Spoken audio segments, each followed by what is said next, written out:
Voici un passage d'une lettre de maman qui vous montrera combien Céline était douce et moi méchante.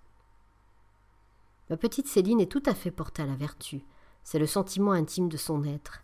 Elle a une âme candide et horreur du mal. Pour le petit furet, on ne sait trop comment cela fera.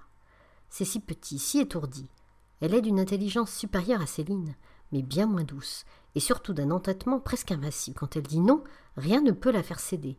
On la mettrait une journée dans la cave qu'elle y coucherait plutôt que de dire oui. Elle a cependant un cœur d'or. Elle est bien caressante et bien franche. C'est curieux de la voir courir après moi, pour me faire sa confession. « Maman, j'ai poussé Céline qu'une fois. Je l'ai battue une fois, mais je ne recommencerai plus. C'est comme cela pour tout ce qu'elle fait. » Jeudi soir, nous avons été nous promener du côté de la gare. Elle a absolument voulu entrer dans la salle d'attente pour aller chercher Pauline. Elle courait devant avec une joie qui faisait plaisir, mais quand elle a vu qu'il fallait s'en retourner sans monter en chemin de fer pour aller chercher Pauline, elle a pleuré tout le long du chemin. Cette dernière partie de la lettre me rappelle le bonheur que j'éprouvais en vous voyant revenir de la visitation. Vous, ma mère, me preniez sur vos bras et Marie prenait Céline. Alors je vous faisais 1000 caresses et je me penchais en arrière afin d'admirer votre grande natte. Puis vous me donniez une tablette de chocolat que vous aviez gardée 3 mois. Vous pensez quelle relique c'était pour moi. Je me rappelle aussi du voyage que j'ai fait au Mans. C'était la première fois que j'allais en chemin de fer. Quelle joie de me voir en voyage seule avec maman. Cependant, je ne sais plus pourquoi, je me suis mise à pleurer et cette pauvre petite mère n'a pu présenter à ma tante du Mans qu'un vilain petit laidron tout rouge des larmes qu'il avait répandues en chemin.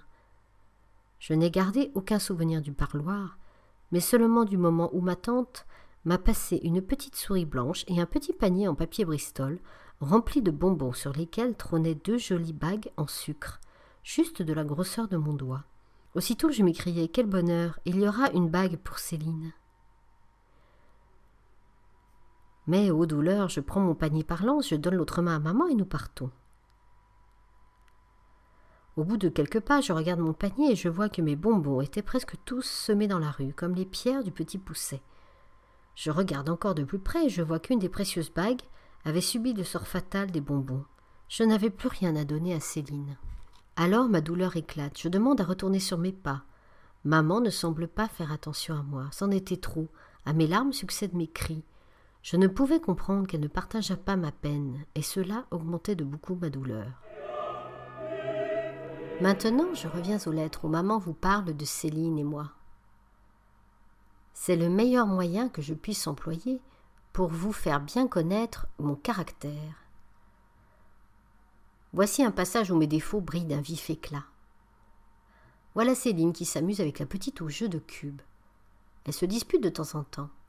Céline cède pour avoir une perle à sa couronne. Je suis obligée de corriger ce pauvre bébé qui se met dans des furies épouvantables. Quand les choses ne vont pas à son idée, elle se roule par terre comme une désespérée, croyant que tout est perdu. Il y a des moments où c'est plus fort qu'elle, elle en est suffoquée. C'est une enfant bien nerveuse, elle est cependant bien mignonne et très intelligente, elle se rappelle tout. Vous voyez, ma mère, combien j'étais loin d'être une petite fille sans défaut. On ne pouvait même pas dire de moi que j'étais sage quand je dormais, car la nuit j'étais encore plus remuante que le jour. J'envoyais promener toutes les couvertures et puis, tout en dormant, je me donnais des coups contre le bois de mon petit lit. La douleur me réveillait, alors je disais « Maman, je suis toquée !» Cette pauvre petite mère était obligée de se lever et constatait qu'en effet j'avais des bosses au front, que j'étais toquée. Elle me couvrait bien, puis allait se recoucher. Mais au bout d'un moment, je recommençais à être toquée, si bien qu'on fut obligé de m'attacher dans mon lit.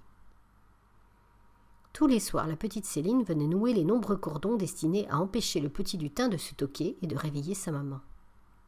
Ce moyen ayant bien réussi, je fus désormais sage en dormant. Il est un autre défaut que j'avais, étant éveillée, et dont maman ne parle pas dans ses lettres. C'était un grand amour-propre. Je ne vais vous en donner que 2 exemples, afin de ne pas rendre mon récit trop long. Un jour, maman me dit « Ma petite Thérèse, si tu veux baiser la terre, je vais te donner un sou. » Un sou, c'était pour moi toute une richesse. Pour le gagner, je n'avais pas besoin d'abaisser ma grandeur, car ma petite taille ne mettait pas une grande distance entre moi et la terre. Cependant, ma fierté se révolta à la pensée de baiser la terre. Me tenant bien droite, je dis à maman « Oh non, ma petite mère, j'aime mieux ne pas avoir de sous. »